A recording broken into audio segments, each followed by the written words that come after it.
Hi all, എല്ലാവർക്കും വിനാഷ് ബ്ലോസമിൻ്റെ പുതിയൊരു വീഡിയോയിലേക്ക് വീണ്ടും സ്വാഗതം. അപ്പോൾ നമ്മുടെ വീഡിയോ ആദ്യമായിട്ട് കാണുന്നവരാണെങ്കിൽ ഒന്ന് സബ്സ്ക്രൈബ് ചെയ്തിട്ട് വരുമോ? Okay, thank you. തീർച്ചയായിട്ടും ഒന്ന് ബെല്ലൈക്കനോടെ എനേബിൾ ചെയ്ത് വെക്കുക. പിന്നെ നിങ്ങളുടെ അഭിപ്രായങ്ങൾ, അത് പോസിറ്റീവ് ആണെങ്കിലും നെഗറ്റീവ് ആണെങ്കിലും കമൻസ് ആയിട്ടൊക്കെ ഒന്ന് രേഖപ്പെടുത്തുക, ലൈക്കൊക്കെ ചെയ്യുക. നിങ്ങളുടെ സുഹൃത്തുക്കൾക്കൊക്കെ ഇൻഫോർമേറ്റീവായിട്ട് തോന്നുന്ന വീഡിയോസൊക്കെ ഒന്ന് ഷെയർ ചെയ്ത് കൊടുക്കാം. അപ്പോൾ നിങ്ങൾക്ക് സ്ക്രീൻ ടൈം കുറയ്ക്കണമെന്ന് ആഗ്രഹമുള്ളവരാണോ? അതിങ്ങനെ ഫോണൊന്നും എടുക്കും, എന്തെങ്കിലും ഒരു ആവശ്യത്തിന് ഫോൺ എടുക്കും, നമ്മളൊന്ന് നോക്കും, രണ്ട് നോക്കും, അങ്ങനെ ഒരുപാട് സമയം പോകുന്നതായിട്ട് നിങ്ങൾക്ക് തോന്നുന്നുണ്ടെങ്കിൽ അത് കുറയ്ക്കണം എന്ന ആഗ്രഹമുണ്ടോ? എങ്കിൽ അതിനുള്ള ചില ടിപ്പുകളാണ് നമ്മളിതിൽ ഡിസ്കസ് ചെയ്യുന്നത്. ഒന്നാമത്തെ കാര്യം എന്ന് പറഞ്ഞു കഴിഞ്ഞാൽ, നമ്മൾ ഫോണിൽ നോക്കുന്നത് നമ്മുടെ ഹാബിറ്റിൻ്റെ ഒരു ഭാഗമാണ്. ഓക്കെ, നമ്മുടെ ഒരു ഹാബിറ്റ് മറ്റൊരു ഹാബിറ്റുമായിട്ട് റിലേറ്റഡ് ആയിരിക്കും. അപ്പോൾ ആ ഹാബിറ്റ്, നമ്മുടെ ഫോൺ നോക്കുക എന്ന ഒരു ഹാബിറ്റ് വേറൊരു ഹാബിറ്റുമായിട്ട്, ഏത് ഹാബിറ്റുമായിട്ടാണോ റിലേറ്റഡ് ആയിട്ടിരിക്കുന്നത്, ആ ഹാബിറ്റിൽ ചില വ്യത്യാസങ്ങൾ ഉണ്ടാക്കിയാൽ നമ്മുടെ സ്ക്രീൻ ടൈമിങ്ങിൽ വ്യത്യാസം ഉണ്ടാക്കാൻ സാധിക്കും. അതെങ്ങനെയാണെന്ന് ചോദിച്ചാൽ, നമ്മൾ ഫോൺ എടുത്തുകൊണ്ട് മിക്കവാറും ചെയ്യുന്നത് നേരെ കട്ടിലോട്ടിലോട്ട് കയറി കിടക്കുമായിരിക്കും, അല്ലെങ്കിൽ എവിടെയെങ്കിലും കിടന്നുകൊണ്ടായിരിക്കും 90% ആളുകളും ഫോൺ കാണുന്നത്. നമ്മളൊരു തീരുമാനം എടുക്കുകയാണ്, ഇനി മുതൽ ഞാൻ ഫോൺ കാണുകയാണെങ്കിൽ അത് ഇരുന്നുകൊണ്ടേ കാണുള്ളൂ.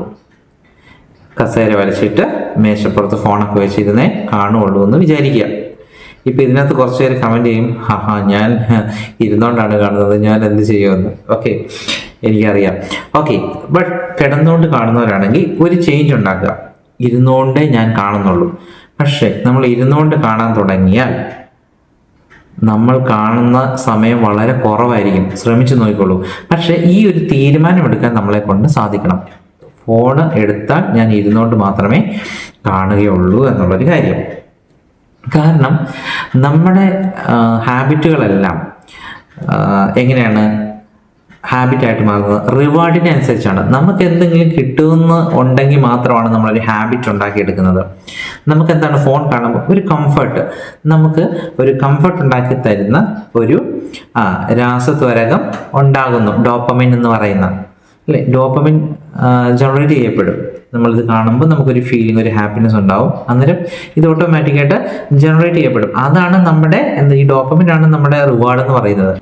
അപ്പോൾ കിടന്നുകൊണ്ടേ നമ്മൾ വീഡിയോ കാണുമെന്നുള്ള തീരുമാനം എടുക്കുമ്പോഴത്തേന് നമുക്ക് എന്താണ്, അങ്ങനെ ഒരു ഇരുന്നുകൊണ്ട് നമ്മൾ കൂടുതൽ സമയം തീർച്ചയായിട്ടും കാണില്ല. നിങ്ങൾ വേണമെങ്കിൽ ശ്രമിച്ചു നോക്കിക്കോളൂ. അതിന് തീർച്ചയായിട്ടും പരിധി ഉണ്ടാവും. നമ്മൾ കിടന്നുകൊണ്ട് കാണുന്നതിനേക്കാൾ കുറവായിരിക്കും കാണുക. പിന്നെ എന്താ ചെയ്യാൻ പറ്റുന്നതെന്ന് വെച്ച് കഴിഞ്ഞാൽ, നമുക്ക് കിടക്കുമ്പോൾ നമുക്ക് പിന്നെ ഒരു ബോറടി ആയിരിക്കും. അന്നേരം നമുക്കൊരു ടെംപ്റ്റേഷൻ ഉണ്ടാകും കാണാൻ വേണ്ടിയിട്ട്. അതിന് ചെയ്യേണ്ടത്, ഒരു കാരണവശാലും ഫോൺ അടുത്ത് വെക്കാതിരിക്കുക. ഏറ്റവും അടുത്ത മുറിയിൽ അല്ലെങ്കിൽ ഹാളിൽ വെച്ചതിന് ശേഷം മാത്രം നമ്മൾ കിടക്കുക എന്നുള്ളതാണ്. ഇപ്പം നമ്മൾ ഹാളിലാണ് കിടക്കുന്നതെങ്കിൽ റൂമിൽ കൊണ്ടുവച്ചിട്ട് വന്ന് കിടക്കുക. അപ്പം നമ്മൾ തീർച്ചയായിട്ടും പിന്നെയും പോയി എടുക്കാനായിട്ടുള്ള ആ ഒരു ടെൻഡൻസി വളരെ കുറവായിരിക്കും. അഥവാ അങ്ങനെ ഉണ്ടായാൽ തന്നെ അതിനെ നമ്മൾ കൺട്രോൾ ചെയ്യുക. അപ്പോൾ ഈ കിടക്കുമ്പോൾ നമ്മൾ എന്താ ചെയ്യുക? അതിനൊരു കാര്യം ചെയ്താൽ മതി. നിങ്ങൾ ഒരു പുസ്തകം എടുത്തിട്ട്, നിങ്ങൾക്ക് ഇഷ്ടപ്പെട്ട എന്ത് ബുക്കും ആയിക്കോട്ടെ, ഇപ്പോൾ റിലീജിയസ് ബുക്ക് വായിക്കാൻ ഇഷ്ടമുള്ളവർക്ക് അത്, അല്ലെങ്കിൽ നോവലോ കാര്യങ്ങളോ ആണെങ്കിൽ അങ്ങനെ, അല്ലെങ്കിൽ ഏതെങ്കിലും കഥകളാണെങ്കിൽ അങ്ങനെയുള്ള എന്തെങ്കിലും ഒരു ബുക്ക് എടുത്ത് നിങ്ങൾ വായിക്കുക. അങ്ങനെ നമ്മൾ കിടക്കുമ്പോൾ ഞാൻ വായിക്കുക മാത്രമേ ചെയ്യുള്ളൂ എന്നുള്ളൊരു ഹാബിറ്റ് ഉണ്ടാക്കിയെടുക്കുക. അത് വളരെ നല്ലതായിരിക്കും. നിങ്ങൾക്ക് തീർച്ചയായിട്ടും സ്ക്രീൻ ടൈം കുറയ്ക്കാനായിട്ട് അത് സാധിക്കും. പിന്നെ കുട്ടികളെ സംബന്ധിച്ച് പറഞ്ഞാൽ, അവർക്ക് ഭക്ഷണം കഴിക്കുമ്പോൾ ഒരു കാരണവശാലും ഫോൺ കൊടുക്കാതിരിക്കാം. അതിന് പകരം നിങ്ങൾ 10 മിനിറ്റ് കൊണ്ട് ഈ ഫുഡ് കഴിച്ചു കഴിയുവാണെങ്കിൽ, ഫുഡിൻ്റെ കാര്യത്തിൽ നിങ്ങൾക്ക് ഒരു 10 മിനിറ്റ്, നിങ്ങൾ 10 മിനിറ്റ് കൊണ്ട് ഇത് കഴിച്ചു തീർക്കുകയാണെങ്കിൽ 10 മിനിറ്റ് നിങ്ങൾക്ക് വീഡിയോ കാണാനോ അല്ലെങ്കിൽ ഫോൺ തരാമെന്ന് പറയാം. എത്ര സമയമാണോ കഴിയുന്നത് പെട്ടെന്ന് വാരി വലിച്ച് കഴിക്കാതെ, ഒരുപാട് നേരം എടുത്ത് കഴിക്കാതെ, ഒരു 10 മിനിറ്റ് 15 മിനിറ്റിനുള്ളിൽ ഫുഡ് കഴിച്ചു തീർക്കാനായിട്ട് അവരോട് പറയുക. അപ്പോൾ അവർക്ക് ഒരു റിവാർഡാണ് കിട്ടുന്നത്. നമ്മൾ മിക്കവാറും ഹാബിറ്റ്സ് ക്രിയേറ്റ് ചെയ്യുന്നത് ഒരു റിവാർഡിന് വേണ്ടിയിട്ടാണ്.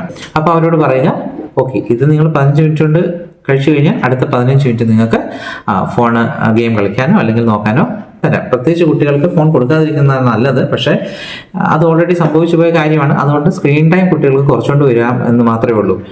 അതുപോലെ തന്നെ അവർക്കൊരു റിവാർഡായിട്ട് തോന്നണം ഈ ഫോൺ കിട്ടുന്നത്. 1 മണിക്കൂർ കൊണ്ട് ഒരു ടോപ്പിക് കൊടുത്തിട്ട്, അല്ലെങ്കിൽ ഒരു ചാപ്റ്റർ, അതിൽ ക്വസ്റ്റ്യൻ ആൻസേഴ്സ്, അതിൽ വേണ്ട കാര്യങ്ങൾ എന്താണോ അത് കംപ്ലീറ്റ് ചെയ്യുകയാണെങ്കിൽ അടുത്ത 10 മിനിറ്റ് നിങ്ങൾക്ക് ഫോൺ ഉപയോഗിക്കാനായിട്ട് തരാം. അല്ലെങ്കിൽ 2 മണിക്കൂർ അടുപ്പിച്ച് കംപ്ലീറ്റ് പഠിക്കുക. 2 മണിക്കൂർ കൊണ്ട് നിങ്ങൾ ഈ ടോപ്പിക്ക് തീർക്കുകയാണെന്നുണ്ടെങ്കിൽ നിങ്ങൾക്ക് അടുത്ത 20 മിനിറ്റ് നിങ്ങൾക്ക് ഫോൺ ഉപയോഗിക്കാനായിട്ട് തരാം. അങ്ങനെ ഒരു റിവാർഡ് സിസ്റ്റം ഉണ്ടായിക്കൊണ്ടുവരിക.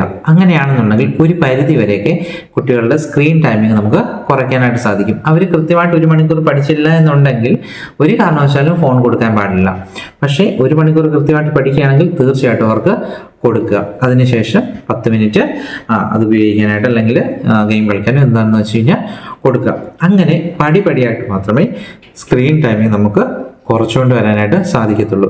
ഒരു റിവാർഡ് സിസ്റ്റം ഇൻട്രൊഡ്യൂസ് ചെയ്യുക, അതിനുശേഷം അതൊരു നല്ലൊരു ഹാബിറ്റായിട്ട് മാറ്റിയെടുക്കുക. ഇങ്ങനെയാണെങ്കിൽ ഒരു പരിധി വരെ നമുക്ക് സ്ക്രീൻ ടൈമിങ് കുറയ്ക്കാനായിട്ട് സാധിക്കും. തീർച്ചയായിട്ടും ട്രൈ ചെയ്ത് നോക്കാം. നിങ്ങളുടെ എക്സ്പീരിയൻസ് കമൻസ് ആയിട്ട് രേഖപ്പെടുത്തുക. വീണ്ടും അടുത്ത വീഡിയോയിൽ നമുക്ക് കാണാം. അതുവരെ എല്ലാവർക്കും നന്ദി.